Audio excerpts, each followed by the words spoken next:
Alright, a little bit of NXT. A few weeks before we get to Stand and Deliver. We don't have much time. Stand and Deliver is coming. And we get this show, which gives progression for certain storylines that needs to really be done. Now, are all of them good? No. But I can say at least we are getting them. Let me say this. When it comes to the Ren QCC, I never really cared about it. Ren Sinclair, she's always been a on and off type of character. And Kendall Gray, I really have felt nothing from. She's still generally exactly as she is. She is a Kurt Angle style wrestler that really doesn't have a personality yet. Ren gives a personality. She doesn't have it yet. As long as she's connected to Ren, I don't see anything of her. So when we get this story from Fatal Influence and them, this is only about maybe making Kendall Gray important. Because there's still a big question, are they really going to finally do what they need to do at Stand and Deliver? And that is to hand the title over to Kendall. But the big question is Kendall going to be good enough to make it work? Because honestly, I don't. I don't think she's ready for that position. And I think they just wanted to build her up because they just needed to build her up. So I just don't see a JC James being stripped of that title. Being just handed to her. Just take it. I don't see it. The match itself wasn't bad. It wasn't. I do admit again, Fallon, she's one of the girls I like. Not going to say. Maybe I like a bad girl. Maybe it's because she is built nice as a blonde. Weirdly enough, I was married to a blonde. Maybe that might be it. But the thing here is this. I'm still wondering, are they going to get rid of her when... Let's make this clear, guys. Again, we are going to get a cleansing of WWE. Once Stand and Deliver and more important WrestleMania is over, we're going to start hearing releases. They're going to let them go. And I still do believe there's a possibility Fallon Henley is going to be one of those women that's going to go. And it's not because she hasn't been doing her best. They're just going to get rid of her. That's just me. You guys tell me below. Now, what did I feel about Thea Hale versus a little bit of Kiani Jordan? Let me give you like this. This is not really about Thea. Thea really doesn't matter. And I actually like Thea Hale.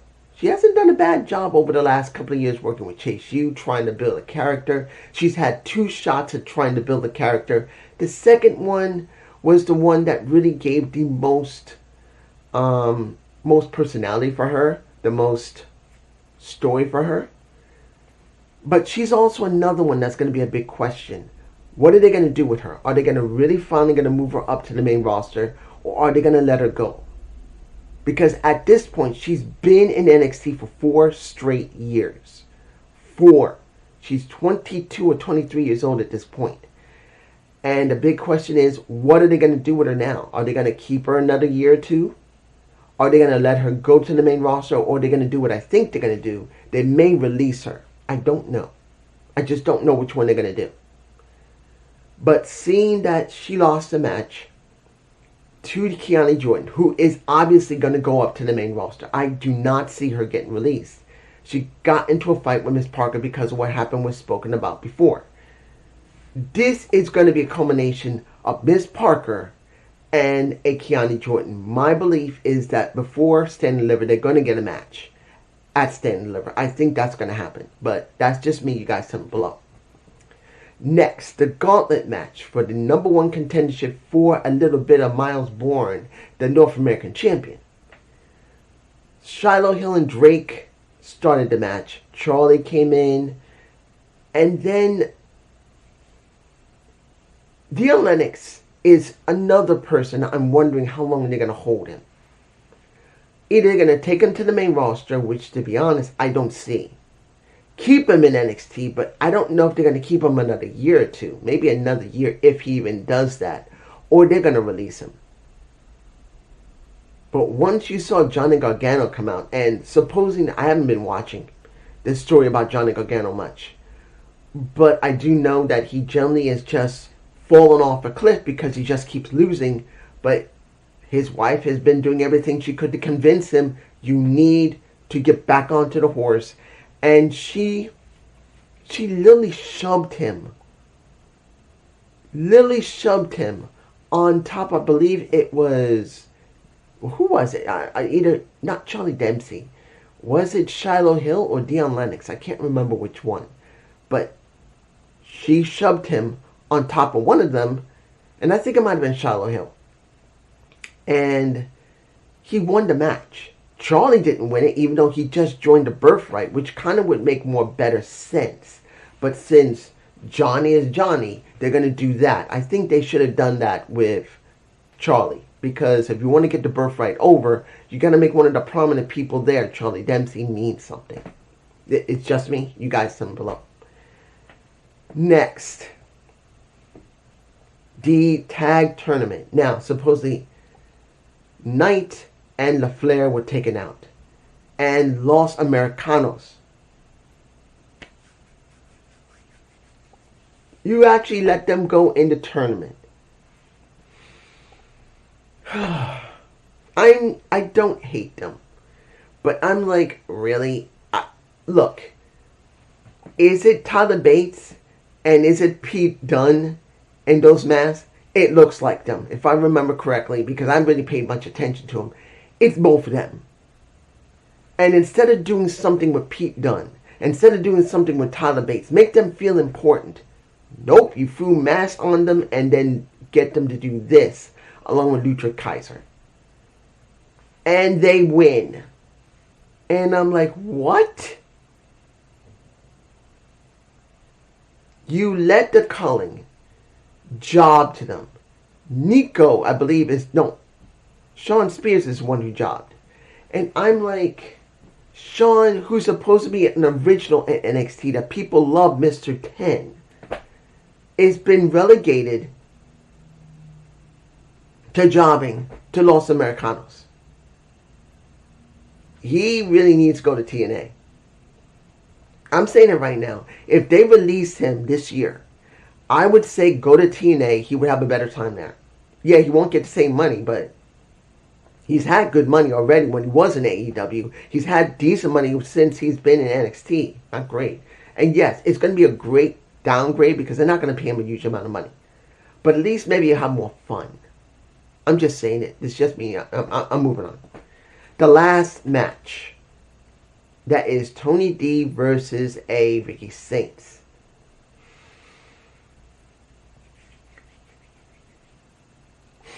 Let me give it to you like this. It was obvious they're going to have to do something. Either they're going to do a triple threat or four-way at Stand and Deliver for all four of these guys. And yes, the DQ due to the fact that Ethan Page is getting pissed off due to the fact that, yes, Ricky wants the world champion. Ethan wants the world champion. Tony D wants the world champion. And then the world champion wants them all. Now, Joe Henry's going to have to face 3 more guys at Stand and Deliver. Is this going to be protecting everyone?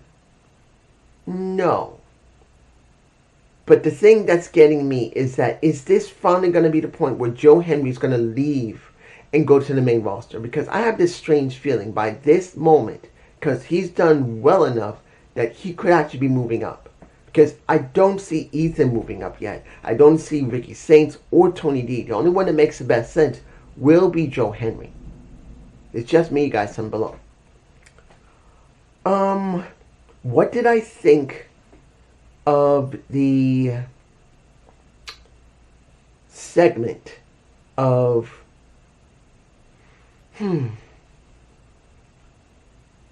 let me give you like this. Charlotte Hill working with Tatum Paxley, not bad. It's not. Actually, I think they make kind of a good couple working together. They kind of bounce off each other a little bit. But the thing here is this. Seeing that Blake Monroe was taking a bath, as she always does, and pretty much made it clear that that title she wants to rub all over that body of hers. I like it. Who wouldn't want to be the title and she's rubbing herself all over with it? But the thing is that seeing Tatum trying to get into the door as she rings it because Blake thought it was champagne time, and says, next week you better have my title ready. And she giggles and laughs. I don't know. There's something missing. I don't know what it is. I don't know. There's something missing. It just is. The final thing.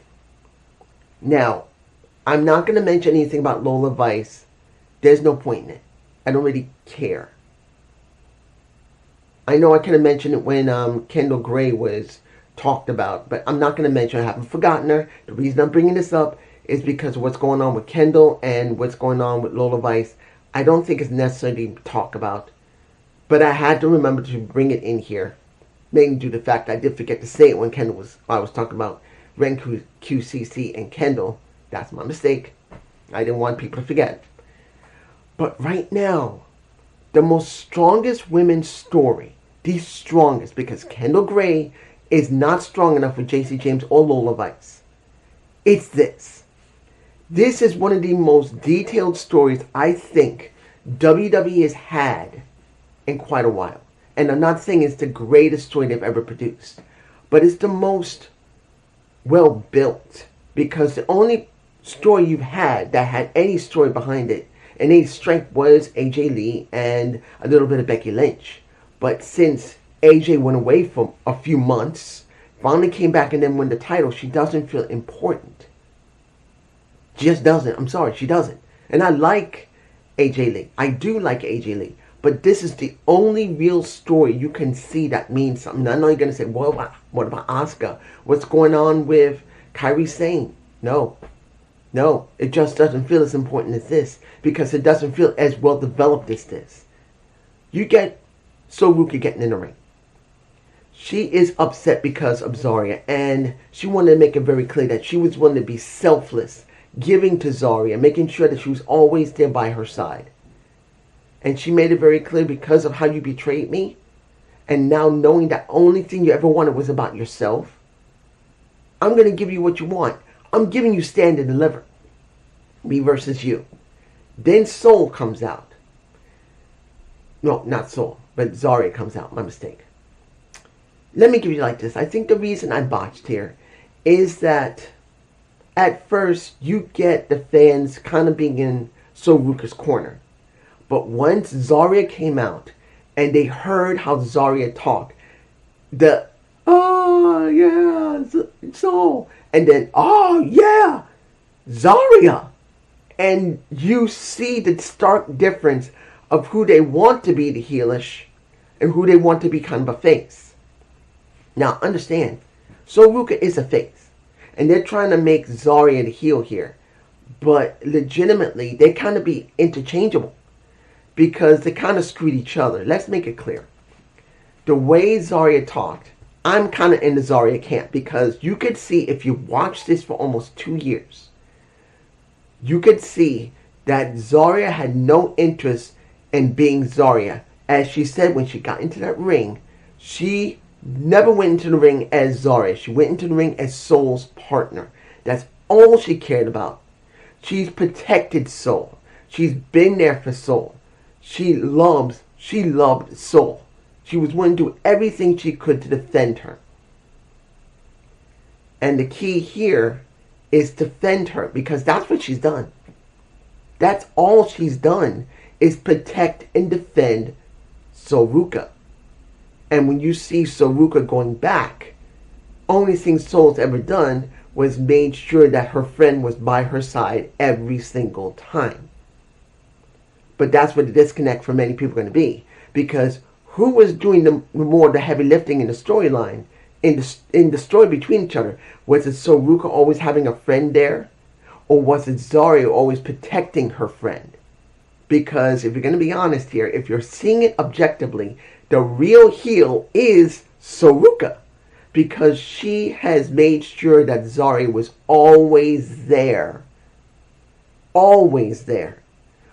But she was never protecting, Soul was never generally protecting Zaria. It was always Zaria protecting Soul.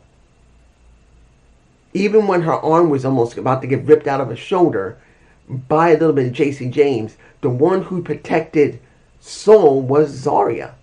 So when you heard the fans start cheering more for Zaria than Soul, and then Soul's got to try and make it right, you can tell who the fans really think is the heel here. And the thing that made this best, as you see the title here, because Zaria said, "You're not the villain, you're the mistake." And legitimately, she's right. Because she made the mistake of thinking that Zaria made the mistake of thinking herself as just Zaria, the friend, the partner of Soul, instead of saying, "I'm Zaria, I got a friend, but I am still Zaria." And that is what she's saying. This is the most developed story that NXT, I think, has had in quite a while. And comparing it to storylines in Raw, SmackDown, honestly, it actually outshines them. Not because it is the most perfect story, because it's not. It's because it's the only story that has been ongoing, that's been generally developed. Yes, it's been stretched out a couple of times easily when it should have already ended, already started. But I can say that this is one of the most developed stories that at least has been consistent. Because like I said, do you actually want to see AJ Lee and I'm like, AJ just feels flat at this point. And she's going up against Bayley. Do I actually care about Bayley going against AJ Lee? No. Because there's no story there, because AJ Lee has not been there for months to develop what was going on with Becky, and then they could have transitioned from Becky to Bayley. Didn't do it. And then you look at a Rhea Ripley, who now is in the storyline with Miss Jade Cargill, who looks gorgeous. She's a gorgeous looking woman. She's built out of stone, but she's not a great wrestler. And then she's been complacent. I'm sorry. If you're going to be honest here, she's not been a very good wrestler. It's not to be knocking against her. Just has not been a great wrestler. They never pushed her right in AEW to become a great wrestler. And then when she went to WWE, still not a great wrestler. Even though she sacrificed getting cut over her eye. And I'm not saying she shouldn't get praise that she was willing to keep going even though she had a cut over her eye. But the point is, she has not been a great wrestler in the ring or her promos. But then I think she's become complacent. So now you're going to have her up against Rhea Ripley, since Bianca's still not able to work yet because of her hand, and now she got surgery.